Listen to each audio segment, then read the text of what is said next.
Bonjour! Welcome to the newcomers, and welcome back for the others.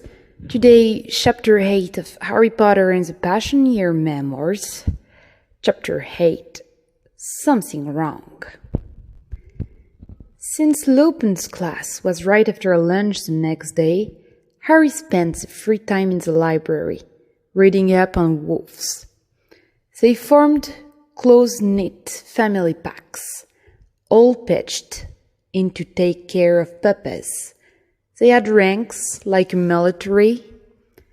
None of the books explained the milking process, however, though Harry did try to read about werewolves as well.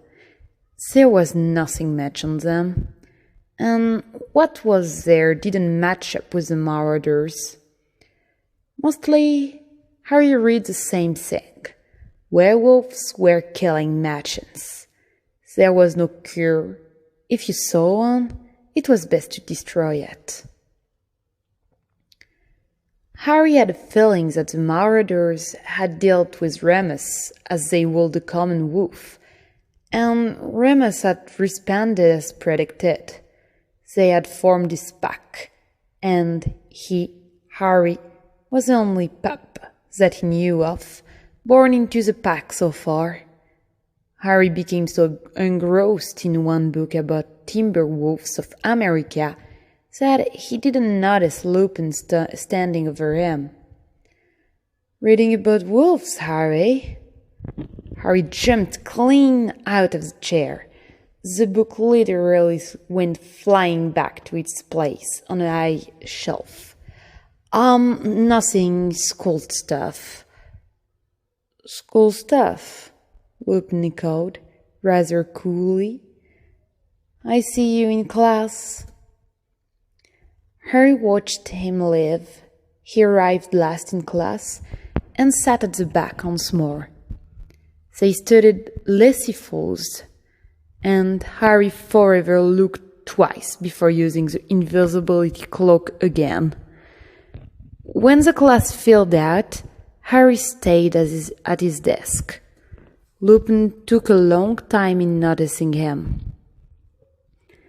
"Did you forget something, Potter?" he finally muttered. Slow to forgive, Harry gritted his teeth. "I know what you are." Lupin didn't turn around. "Oh, really? What am I?" His voice was cold. "A werewolf." Lupin's back snapped so straight and so fast, it was a wonder it didn't break. He turned quickly to look at Harry. I'm sorry," he whispered, glancing to the window for a moment. Looking back at Harry, he added, "I live." He turned and headed for the step going up to the office. Harry jumped up and ran to the bottom stairs. "Look, I'm sure you've already had a similar conversation with my father." Lupin paused on the balcony.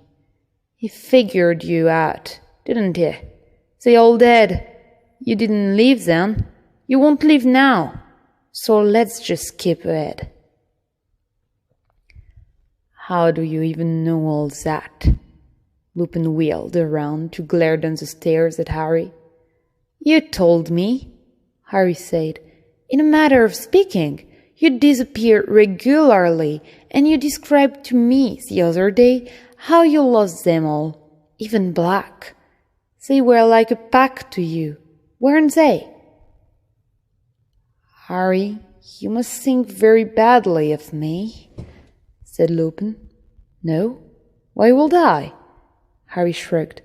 "So I have to throw you out once a month? I don't really care." "Thanks," Lupin muttered. Then he burst out in one breath. "But I mean, Black, if I had known back then, Harry..." His voice broke. "I thought he was a good friend." "That's a lie," Harry snapped. "You thought he was your lover. Harold! Oh, please, it's obvious. Lupin fell to sit cross-legged on the balcony. I thought Hermione was a clever one. Boy, did I ever underestimate you? He tried to wipe tears from his eyes, but they continued to fall. Harry felt a little guilty. He wasn't half as good as Hermione. He actually knew all these things to his father, but there was no way he would expose the passionate diary to anyone. How could he? Lupin finally found his voice. How long have you known this? Any of it, I mean. Since about a month before Christmas. Oh, well, Harry shrugged. Long enough, a couple of months now, I guess.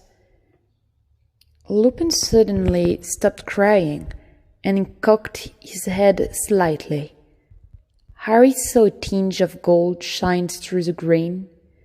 Moony was staring. A few months? Look, I didn't mean to upset you. Harry tried to mollify the inner wolf.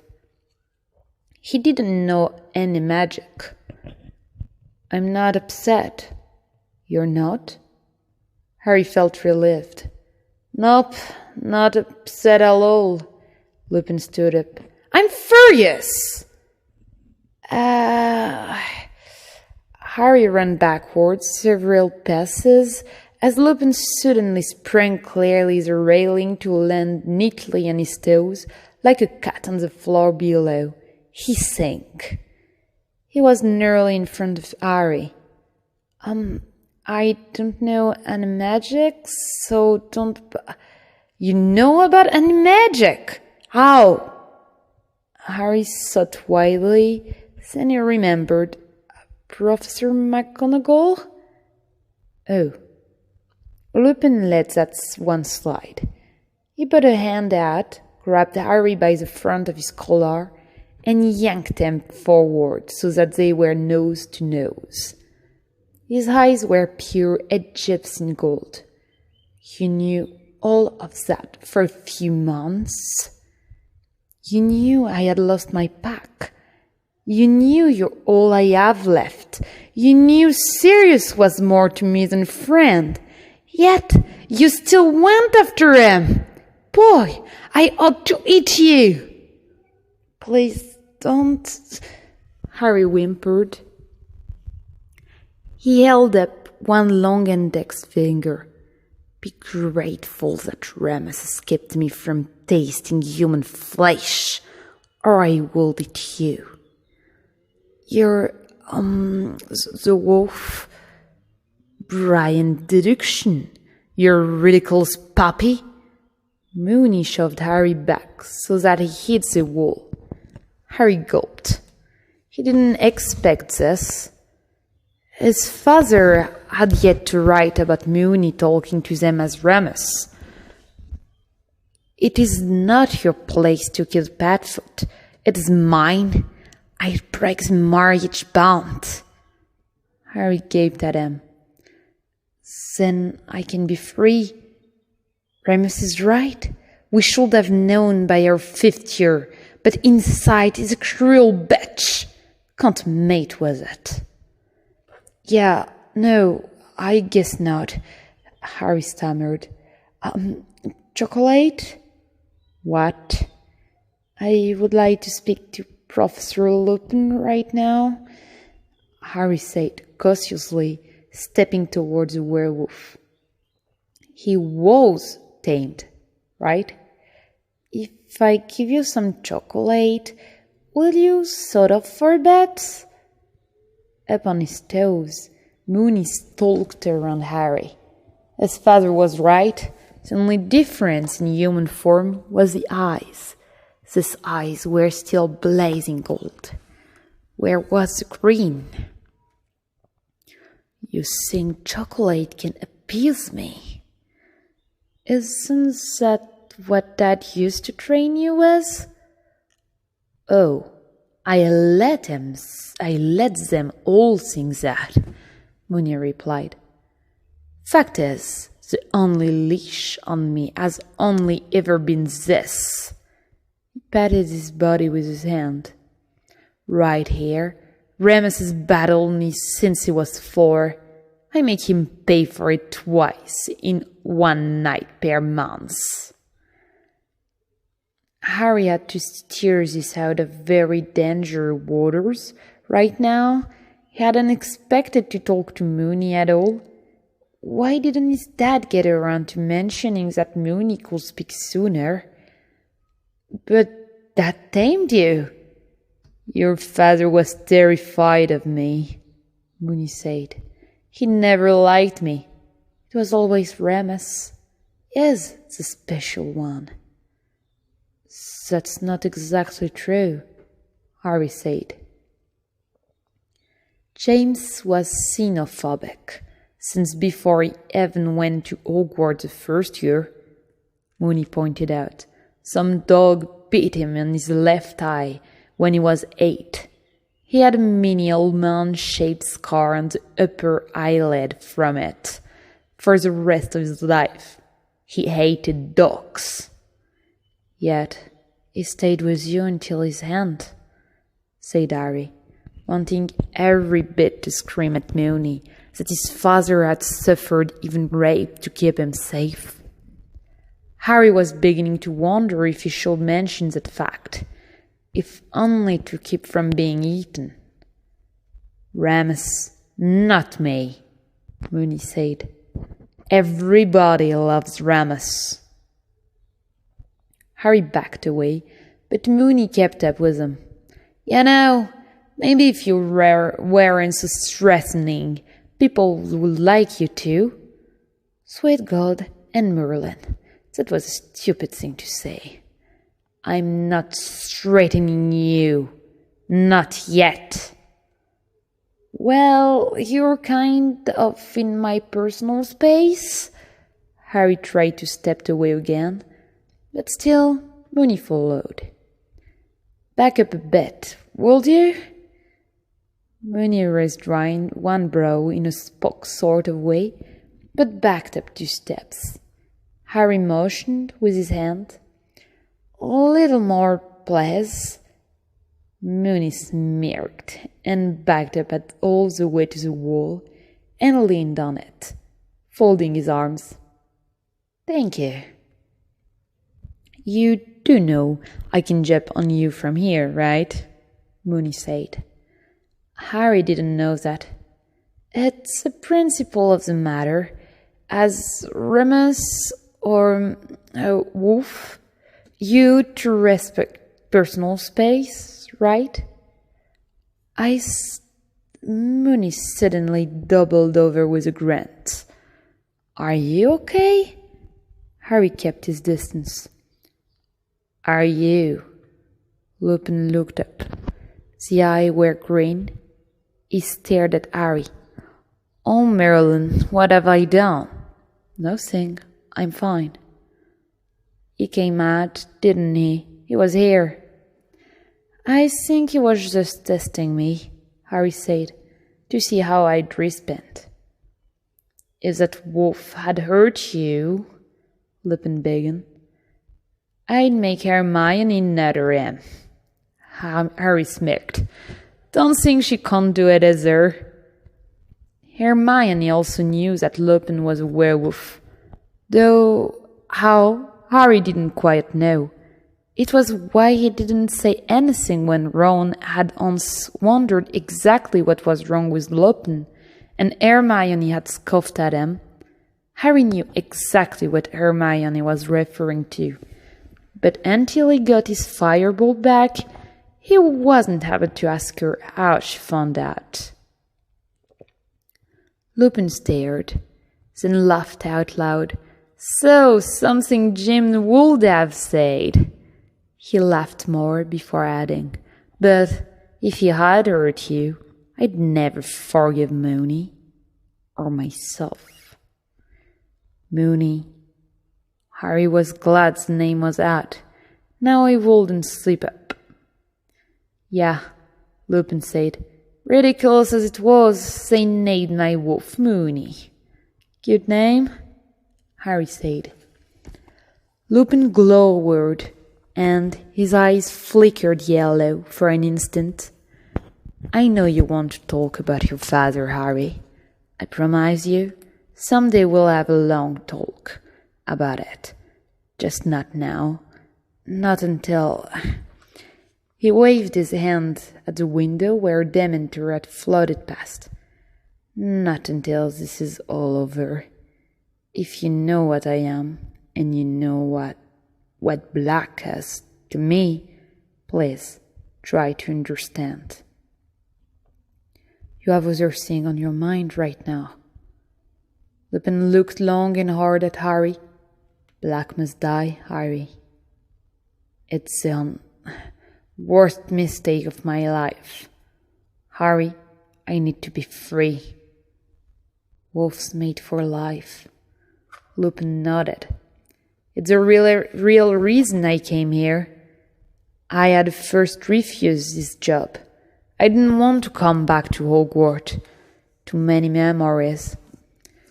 You're here, and I didn't. I didn't want to see you at first. I thought it would just drive home the memory of everything I lost. Then he got out, and I found a way out of this mess. Harry suddenly remembered something. Sirius had talked about getting out of a mess as well. He was not Sirius' target. Harry was convinced now that Remus was the target. Sir, I'm not his target. What are you talking about? Harry launched into an explanation of what Sirius had told him. I'm not his target. You are. That doesn't make any sense, said Lupin. You block his way to Voldemort. Why wouldn't he want you dead? He said he was here to protect me, not kill me. Oh, and you believe him? Lupin nearly snapped. Well, sir, he's had plenty of chances to kill me, Harry said. I mean, I was stuck in a hole. He had my wand. He's been wandering around out there the same time I have since the start of the school year. Lupin turned away to stare out the window. Something's wrong. This wolf thing is all wrong. He turned back to Harry. Black probably wants us both dead. You, for obvious reasons, and me just to get out of the marriage bond. He used to be like a dog with two dicks before he got mixed up with them. That's his problem, Black's seducer. Harry tried not to make any noises on the subject. He already knew all too well about that one. Get pulled into his webs and... BAM! Lupin clapped his hands together. He has you trapped, but he messed with the wrong wolf. I will end it. I felt something wrong too, Harry said, under breath, forgetting what he was in the presence of a wolf. How so? Harry quickly covered with, fact is, he still didn't kill me. In reality, he kept thinking about his father's writing. How could that person who helped his father be the same person out there right now? Say, we're definitely missing something. Look, Harry, I had no idea why he didn't murder you the other day, Lupin said. I don't care what he wants. He can't have you. You're all I have left. He looked out the window for a moment before saying, If you have half an idea of the pain I'm in right now. I do, Harry said simply. Lupin scoffed and rolled his eyes. No, I do. It's like your soul's been raped. Lupin gazed at him a moment, lost in thought. Well put. He hung his head. Harry had potion next. He left Lupin and headed for the dungeons barely in time. Between classes and during meal breaks, he came to a decision. Harry had been planning to stop reading the Passion-Year memoirs as he felt a little guilty, delving into his father's personal affairs. But two things bugged him. Remus had mentioned that Orion Black had visited Hogwarts during that year. Harry wondered if his father had written about getting his revenge, and was curious to know what he did. But the second thing was, his father had planned to burn the diary, yet there it lay for years, behind a false wall. Was there a reason James didn't burn that? Something was definitely wrong. Why did Sirius Black let him live?